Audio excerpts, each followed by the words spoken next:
Bom, Elivaldo Barbosa, o governo federal anda preocupado com os números do saneamento básico no Brasil. Não só no país, aqui no Piauí também. A quantidade de pessoas que precisam de esgoto, de atendimento com serviço sanitário básico é enorme. Além disso, o acesso à água potável também precisa melhorar. Tudo que é captado dos rios do Brasil e água que é tratada, 40% é desperdiçada. Esse assunto está preocupando o governo federal. O ministro do Desenvolvimento Regional, ministro Rogério Marinho, está chegando aqui ao estado do Piauí para tratar a respeito do assunto. E fala conosco direto de Brasília, ao vivo. Ministro do Desenvolvimento Regional, Rogério Marinho, muito obrigado por atender aqui o convite da TV Cidade Verde, do Jornal do Piauí. Qual é a maior preocupação e como o governo federal está encarando a necessidade de investimentos maiores em saneamento básico no Brasil? Bom, boa tarde a todos. Agradecer a oportunidade de estarmos juntos aí, falando para todo o Piauí.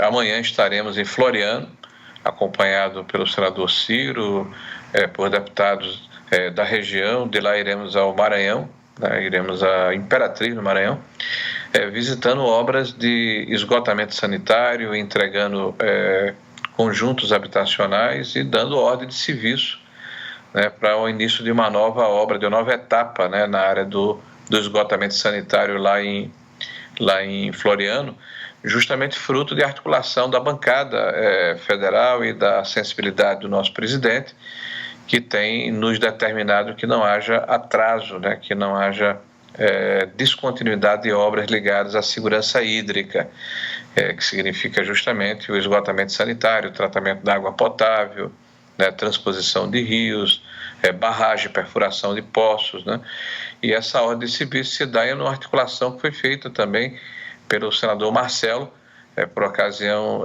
da sua passagem como presidente da Comissão de Orçamento do Estado, do país, desculpe. A nossa preocupação do governo é justamente aproveitarmos essa mudança que houve na semana passada, que estamos comemorando ainda, que é a aprovação do novo marco do saneamento, e envidarmos os esforços junto com estados e municípios para enfrentarmos e termos êxito na universalização do tratamento da água e do esgoto em nosso país. A expectativa é que temos 90% do esgoto tratado e 99% da água tratada até 2033, é a nossa expectativa. Para atender essa expectativa, o país vive aí um momento de dificuldade, limitações orçamentárias em razão da pandemia. Então, o marco regulatório do saneamento prevê a abertura para investimentos privados, para parcerias, para atrair o capital privado. Esse é o instrumento que o governo pode lançar mão para mudar essa situação do saneamento no país? Veja, nós estamos discutindo esse marco desde 2016 no Congresso Nacional. Então, não é uma discussão recente, o tema amadureceu. Nós temos, inclusive, que aproveitar essa oportunidade, eu tenho feito isso onde tenho oportunidade de falar, de realçar o trabalho feito pelo Legislativo, pelo Senado, pela Câmara, mas, sobretudo, a liderança do presidente Bolsonaro, que conseguiu desatar esse nó. É claro que está mais do que comprovado que os governos estaduais e municipais, junto com o governo federal, têm pouca probabilidade de conseguir o volume necessário de investimentos para resolver a universalização até 2033.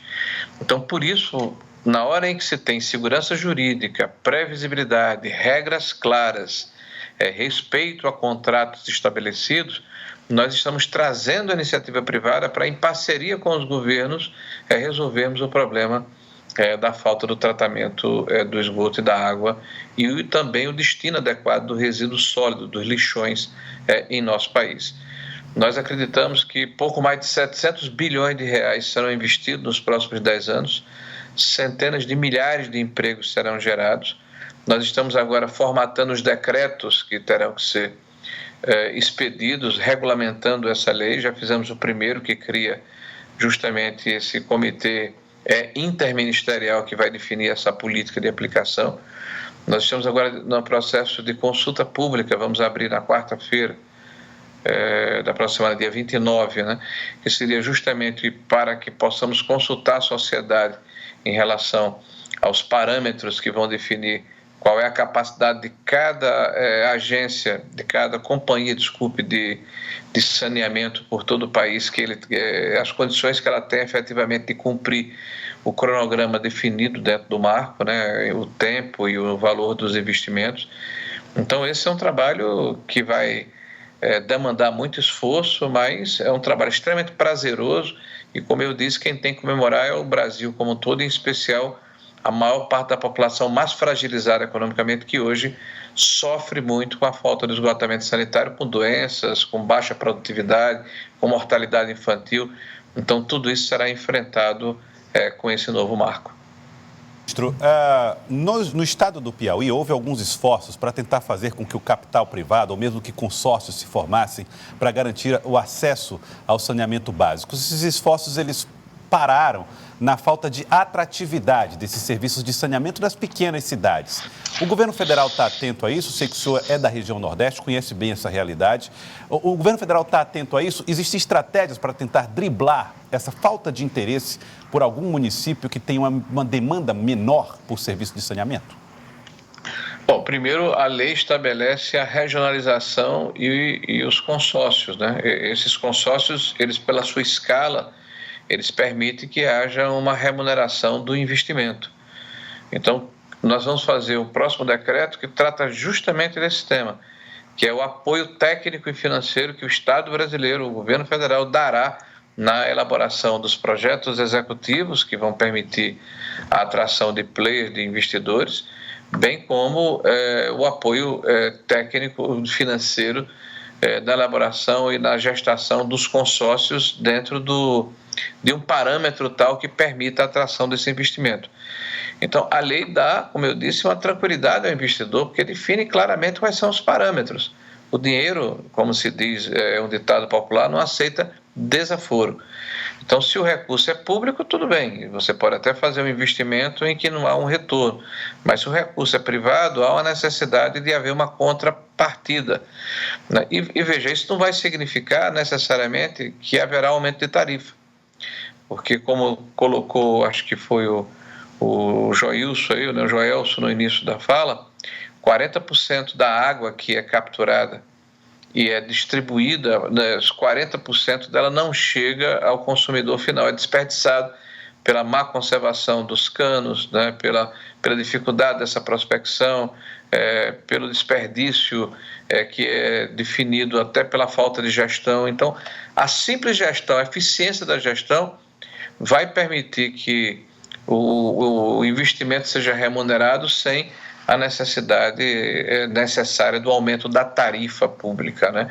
Então, nós temos todo um ambiente sendo criado para que esse investimento venha. E, além dos investidores tradicionais, que já estavam no mercado, eu pessoalmente tive a oportunidade de conversar com representantes, embaixadores e adidos comerciais de 12 dos mais importantes países do mundo que investem no Brasil.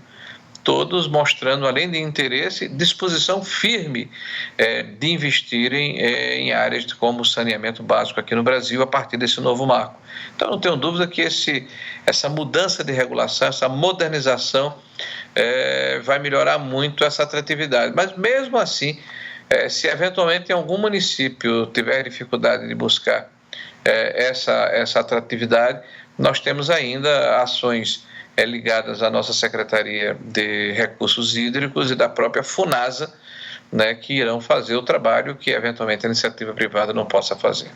Ministro Rogério Marinho, eu pediria que o senhor antecipasse aí uma boa notícia para Floriano. O senhor vai estar lá amanhã, vai fazer uma inauguração lá de um conjunto habitacional, mas Floriano é uma cidade importante aqui do Piauí, na região centro-sul do estado, às margens do rio Parnaíba, e há uma grande expectativa, ministro Rogério, para a conclusão de um projeto que prevê a universalização do esgotamento sanitário. Floriano pode ser a primeira cidade do Piauí a ter um sistema de esgotamento sanitário totalmente universalizado. A obra já está em andamento, mas depende aí da conclusão e está exatamente vinculada ao ministério que o senhor está à frente, o Ministério do Desenvolvimento Regional. Essa notícia poderá ser dada amanhã pelo senhor aqui na visita ao Piauí, a Floriano?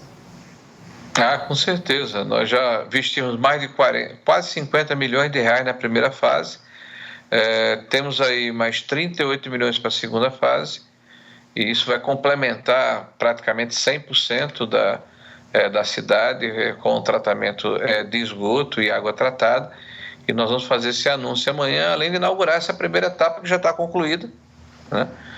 Liberar uma parte dos recursos que estão orçados, inaugurar também um sistema de galerias para drenagem pluviais e prolongamento de uma avenida importante lá, que é a Avenida Fauzer Bucar, aí o sotaque se dá originariamente lá na cidade, né?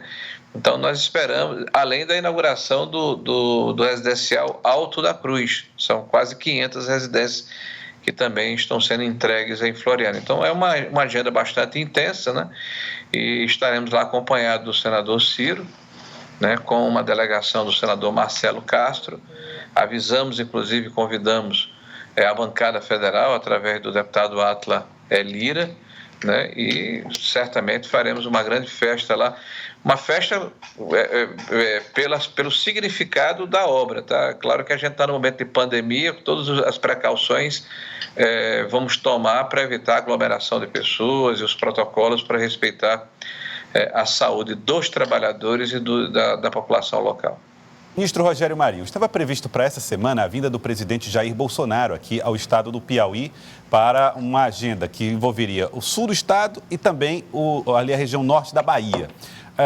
O presidente, infelizmente, ainda diagnosticou positivo, né? Saiu no último teste positivo para a Covid-19, o que o impediu de estar aqui essa semana. Ainda há previsão da presença do presidente aqui no estado do Piauí, no norte da Bahia?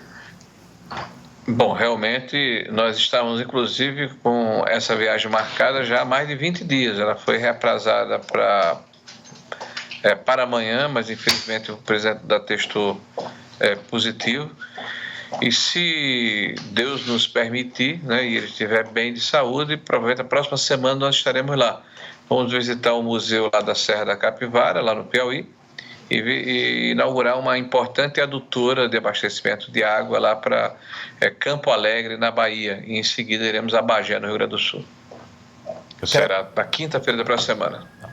Bom, ministro, para a gente finalizar, o senhor falava a respeito da importância de investimentos para garantir o acesso à água que onde não haja desperdício de água. Mas, e aí esse assunto ficou bastante claro. E eu queria que o senhor falasse um pouco para nós a respeito de um problema que o Brasil enfrenta, que é o déficit primário, o recorde no Brasil, infelizmente, em função da própria pandemia, ao mesmo tempo os auxílios emergenciais chegando ao bolso dos trabalhadores através dessas medidas via Caixa Econômica Federal. Queria que o senhor falasse um pouco para nós a respeito desse cenário que o senhor vê como um homem do primeiro escalão do governo Jair Bolsonaro. Como é que o senhor vê esse momento que vive o Brasil do ponto de vista da economia e do socorro emergencial que chega ao trabalhador? Bom, nós estamos no meio de uma calamidade pública, né, definida inclusive por lei, né, tem um decreto legislativo que define como calamidade pública. Há uma emenda constitucional que foi aprovada também com essa definição, chamada PEC da emergência, e estamos num ano excepcional. Nesse ano excepcional, vários preceitos de responsabilidade fiscal foram relativizados. E o presidente tem orientado toda a sua equipe, inclusive a área econômica, a área operacional do governo, para que nós, nesse momento de dificuldade que o Brasil passa, não deixemos que a população mais fragilizada passe por dificuldades, passe por necessidades. Então, esse auxílio emergencial dos R$600, né, deverá nos custar alguma coisa como 250 bilhões de reais, que é uma quantia bastante considerável. O governo também está complementando o pagamento de salário de trabalhadores. Mais de 12 milhões de contratos foram preservados em função dessa legislação. O governo está ajudando os estados e municípios a pagarem as suas despesas com aporte de recursos para diminuir a dificuldade de FPM, ISS e ICMS, né? Uma quantia bastante acima de 70, 80 bilhões de reais já foram disponibilizados, talvez um pouco mais. O governo entregou recursos diretamente a estados e municípios para comprarem equipamentos na área de saúde para enfrentar o Covid, mais de 20 bilhões de reais. E tudo isso está gerando realmente dificuldades no caixa do governo e o aumento do nosso endividamento. Mas eu não tenho dúvida que nós vamos sair mais fortes. A população está tendo a sua saúde preservada, as pessoas economicamente estão com condição de fazer as suas compras, de manter o seu padrão. E é claro que muita gente vai sofrer, nem todos estão sendo beneficiados com esse processo, né? Várias lojas vão fechar, né? Vários comércios vão, infelizmente, deixar de existir, né? E o que nós esperamos é que com a retomada da economia, né, passado esse processo de pandemia, nós possamos voltar todos mais fortes, né? É a nossa expectativa e essa tem sido a orientação do nosso presidente em relação à nossa postura. Agradecê-lo, ministro Rogério Marinho, muito obrigado pela participação conosco no Jornal do Piauí de hoje e amanhã estará aqui no estado do Piauí, na cidade de Floriano, para essas inaugurações. Muito obrigado pela entrevista, ministro. Boa tarde. Obrigado a vocês. Boa tarde.